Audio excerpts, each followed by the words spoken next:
नमस्कार दोस्तों, स्वागत है आपका हिस्ट्री ऑनलाइन क्लास में। इससे पहले मौर्य साम्राज्य के 5 वीडियो डाल चुका हूँ। ये छठा और अंतिम वीडियो है। इसमें 151 से लेकर के 185 तक के प्रश्न है। 5 वीडियो में 1 से लेकर के 150 तक प्रश्न थे। ये सारे के सारे प्रश्न पुराने एग्जाम में पूछे हुए प्रश्न और बार बार रिपीट होते हैं। 151 नंबर प्रश्न है, निम्नलिखित में से किस राजवंश के शासकों के सुदूर देशों जैसे सीरिया एवं मिस्र के साथ राजकीय संबंध थे? चोल, गुप्त, मौर्य, पल्लव। तो किसके थे? मौर्यों के। सी ऑप्शन अपना राइट आंसर हो जाएगा। अगला प्रश्न है 152 नंबर, निम्न में से अशोक के किस अभिलेख में पारंपरिक अवसरों पर पशु बलि पर रोक लगाई गई? ऐसा लगता है कि यह पाबंदी पशुओं के वध पर थी। शिलालेख 1, स्तंभ अभिलेख 5, शिला अभिलेख 9, शिला अभिलेख 11। तो किस में थी? शिला स्तंभ अभिलेख 5 में। बी ऑप्शन अपना राइट आंसर हो जाएगा। अगला प्रश्न है 153 नंबर, निम्नलिखित प्राचीन भारतीय अभिलेखों में से कौन सा एक खाद्यान्न को देश में संकट काल में उपयोग हेतु सुरक्षित रखने के बारे में प्रारंभिक शाही आदेश है? सहगोरा ताम्रपत्र, अशोक का रुमिंदेई स्तंभलेख, पर प्रयाग प्रशस्ति, चंद्र का महरौली स्तंभ अभिलेख। तो कौन सा है? सहगोरा ताम्रपत्र। ए ऑप्शन अपना राइट आंसर हो जाएगा। अगला प्रश्न है कथन और कारण वाला। 54 नंबर, कथन, अशोक ने कलिंग को मौर्य साम्राज्य में जोड़ लिया था। कारण, कलिंग दक्षिण भारत को जाने वाले स्थल एवं समुद्री मार्ग को नियंत्रित करता था। तो इसमें ये दोनों सही है, कथन और कारण दोनों सही है और सही व्याख्या भी करता है। तो ए ऑप्शन अपना राइट आंसर हो जाएगा। अगला प्रश्न है 155 नंबर। 155 नंबर प्रश्न है, कथन, मौर्यकालीन शासकों ने धार्मिक आधार पर भू अनुदान नहीं दिया था। कारण, भू अनुदान के विरुद्ध कृषकों ने विरोध किया। सही उत्तर का चयन नीचे दिए गए कूट के प्रयोग से करें।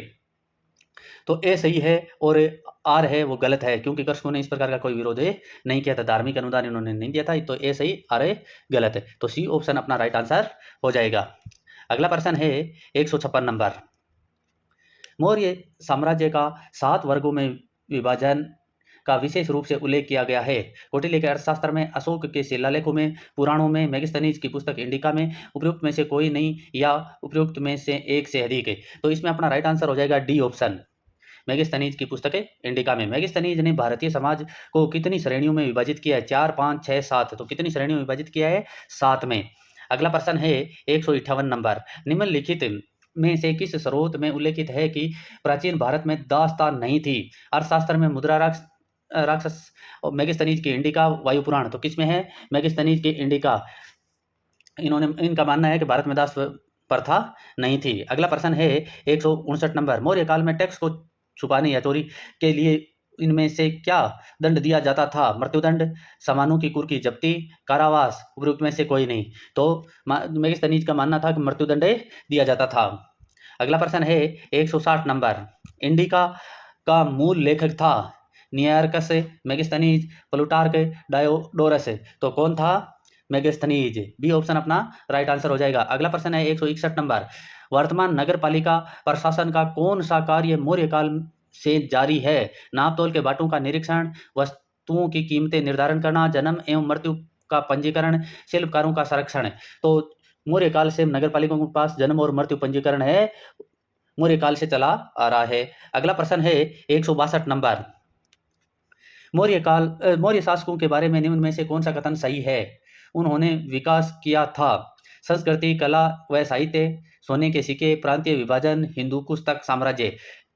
तो इसमें अपने कूट में उत्तर देना है। कूट में उत्तर देना है। तो इसमें संस्कृति, कला एवं साहित्य का संरक्षण इन्होंने किया था। बाद में सोने के सिक्कों का नहीं, प्रांतीय विभाजन भी किया था, हिंदू कुश तक राज्य भी बनाया था। तो डी ऑप्शन अपना राइट आंसर हो जाएगा। सोने के सिक्के इन्होंने जारी नहीं किए थे। अगला प्रश्न है 163 नंबर, भाग एवं बलि थे सैनिक विभाग, राज्य के स्रोत, धार्मिक अनुष्ठान, प्रशासनिक विभाग। तो क्या थे? राज्य के स्रोत, आय के स्रोत थे ये। मौर्य काल में भूमिकर, जो कि राज्य की आय का मुख्य स्रोत था, किस अधिकारी द्वारा एकत्रित किया जाता था? एग्रोनोमी, शुल्काध्यक्ष, सित्ताध्यक्ष, अकाराध्यक्ष। तो किसके द्वारा लिया जाता था? सित्ताध्यक्ष के द्वारा। सी ऑप्शन अपना राइट आंसर हो जाएगा। अगला प्रश्न है 165 नंबर, मौर्य काल में सीता से तात्पर्य है? एक देवी, एक धार्मिक संप्रदाय, राजकीय भूमि से प्राप्त आय, उसर भूमि। तो क्या है? राजकीय भूमि से प्राप्त आय। सी ऑप्शन राइट आंसर हो जाएगा। 166 नंबर, मौर्य मंत्रिपरिषद में निम्न में से कौन राजस्व इकट्ठा करने से संबंधित था? समाहर्ता, व्यापारी, अंतपाल, परदेष्टा। तो कौन था? समाहर्ता। ए ऑप्शन अपना राइट आंसर हो जाएगा। अगला प्रश्न है 167 नंबर। निम्नलिखित में से कौन मौर्यकालीन अधिकारी तोल माप का प्रभारी था? तो पोतवाध्यक्ष, पण्याध्यक्ष, सीताध्यक्ष, सूनाध्यक्ष। तो कौन था? पोतवाध्यक्ष। माप तोल का अधिकारी पोतवाध्यक्ष कहलाता था। 168 नंबर। मौर्य काल में एग्रोनोमी अधिकारी निम्नलिखित में से किस क्षेत्र से संबंधित था? माप और तोल, प्रशासन प्रबंध, मार्ग निर्माण, राजस्व प्रबंध। तो किससे संबंधित था? एग्रोनोमी, मार्ग निर्माण। सी ऑप्शन अपना राइट आंसर हो जाएगा। अगला प्रश्न है पंकोदक सनिरोधे मौर्य प्रशासन द्वारा लिया जाने वाला जुर्माना था? पीने के पानी को गंदा करने पर, सड़क पर कीचड़ फैलाने पर, कूड़ा फेंकने पर, मंदिर को गंदा करने पर। तो किस लिए लिया जाता था? सड़क पर कीचड़ फैलाने पर। बी ऑप्शन अपना राइट आंसर हो जाएगा। अगला प्रश्न है मौर्य काल में शिक्षा का सर्वाधिक प्रसिद्ध केंद्र था? वैशाली, नालंदा, तक्षशिला, उज्जैन। तो कौन सा था? तक्षशिला। सी ऑप्शन अपना राइट आंसर हो जाएगा। अगला प्रश्न है 171 नंबर। कौटिल्य के अर्थशास्त्र के अनुसार मौर्यकालीन न्याय व्यवस्था में निम्नलिखित न्यायालय अस्तित्व में थे? धर्म महामात्र, धर्मस्थई, रज्जुक, कंटक शोधक। तो कौन कौन से, नीचे जो कूट है, कूट के हिसाब से अपने को बताना है। तो कौन कौन से थे? धर्म महामात्र और कंटक शोधक। 1 और 4। ई ऑप्शन अपना राइट आंसर हो जाएगा। अगला प्रश्न है 172 नंबर। भारत के संस्कृति इतिहास के संदर्भ में इतिवृत्तों, राजवंशीय इतिहासों तथा वीर गाथाओं को कंठस्थ करना निम्नलिखित में से किसका व्यवसाय था? श्रवण, परिव्राजक, अयाजिक, मगध और सूत वर्ग। तो किसका कार्य था ये? 172 में अपना राइट आंसर हो जाएगा मगध तथा सूत वर्गों का। अगला प्रश्न है 173 नंबर। गांवों के शासन को स्वायत्त शासी संस्थाओं के माध्यम से संचालित करने की व्यवस्था का सूत्रपात किसने किया? कुषाणों ने, द्रविड़ों ने, आर्यों ने, मौर्यों ने। तो किसने किया था? द्रविड़ों ने। बी ऑप्शन अपना राइट आंसर हो जाएगा। अगला प्रश्न है 174 नंबर। प्राचीन भारत के निम्नलिखित ग्रंथों में से किसमें पति द्वारा परित्यक्त पत्नी के लिए विवाह विच्छेद की अनुमति दी गई है? कामसूत्र, मानव धर्मशास्त्र, शुक्र नीति, अर्थशास्त्र। तो किसमें दे रखा है? अर्थशास्त्र में। अगला प्रश्न है 175 नंबर। निम्नलिखित में से किसने पुनर्विवाह वर्जित है? जातक, मनुस्मृति, याज्ञवल्क्य के अर्थशास्त्र। किसमें पुनर्विवाह वर्जित है? मनुस्मृति में। बी ऑप्शन अपना राइट आंसर हो जाएगा। अगला प्रश्न है 176 नंबर। विदेशियों को भारतीय समाज में मनु द्वारा दिया गया सामाजिक स्तर था? क्षत्रियों का, वृत्य क्षत्रियों का, वैश्यों का, शूद्रों का। तो कौन सा स्तर दिया गया था? वृत्य क्षत्रियों का। बी ऑप्शन अपना राइट आंसर हो जाएगा। अगला प्रश्न है 177 नंबर। निम्नलिखित व्यक्ति भारत में किसी न किसी समय आए? फाहियान, इतिसिंह, मेगस्थनीज, ह्वेनसांग। उनके आगमन का सही क्रम। तो इनके आगमन का जो सही क्रम है वो अपने को बताना है। तो सबसे पहले आया था मेगस्थनीज, उसके बाद में आया था फाहियान, उसके बाद में ह्वेनसांग और सबसे लास्ट में आएगा था इतिसिंह। तो अपने राइट आंसर हो जाएगा बी ऑप्शन।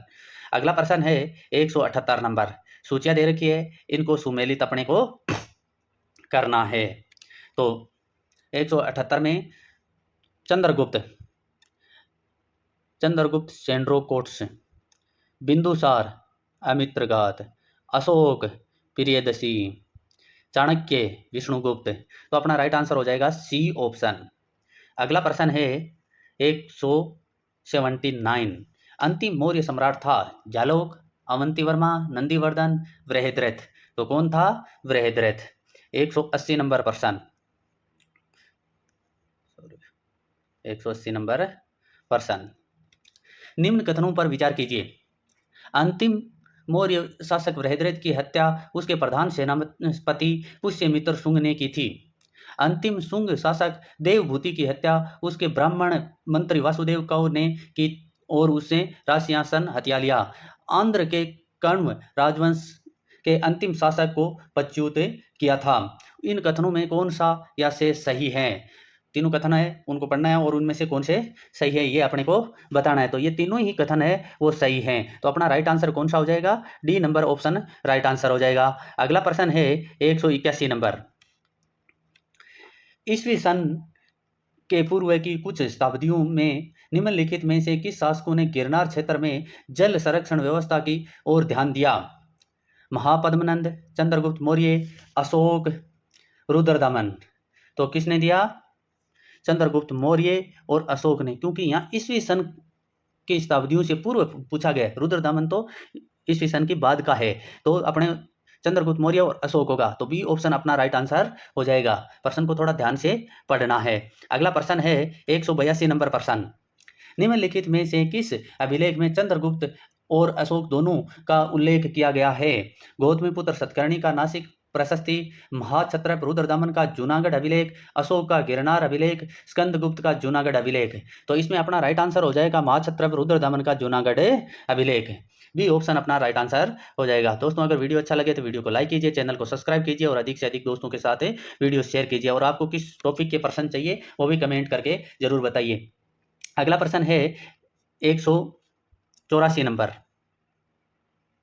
सॉरी 183 नंबर नहीं पढ़ा पहले, 183 नंबर। निम्नलिखित अभिलेख में से किस में अशोक का अभिलेख भी पाया जाता है? महाक्षत्रप रुद्रदमन का जूनागढ़ अभिलेख, गौतमी पुत्र सतकर्णी से संबंधित नासिक प्रशस्ति, खारवेल का हाथी गुफा अभिलेख, इनमें से कोई नहीं। तो किसे कहा जाता है अशोक का, किसमें अशोक का अभिलेख भी पाया जाता है? तो इसमें अपना राइट आंसर हो जाएगा महाक्षत्रप रुद्रदमन का जूनागढ़ अभिलेख। अगला प्रश्न है 184 नंबर प्रश्न।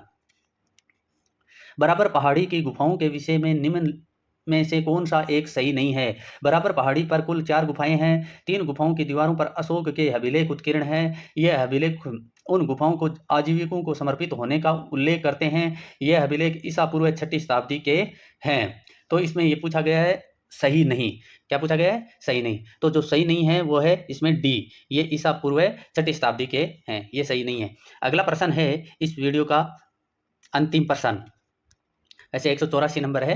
निम्नलिखित में से कौन सा युग्म सही सुमेलित है? यानी कौन सा युग्म में सही सुमेलित है, ये पूछा गया। नीचे दिए गए कूट के आधार पर अपने को आंसर देना है। तो लोथल एशियंट डॉकयार्ड सही है, एंशियंट डॉकयार्ड ये सही है। उसके बाद में Sarnath first sermon of Buddha, ये भी सही है। उसके बाद में Rajgiri lion capital of Ashoka, नहीं ये गलत है। और Nalanda great seat of Buddhist learning, ये भी सही है। तो अपना राइट आंसर हो जाएगा सी। इसी के साथ अपना वीडियो समाप्त होता है। धन्यवाद।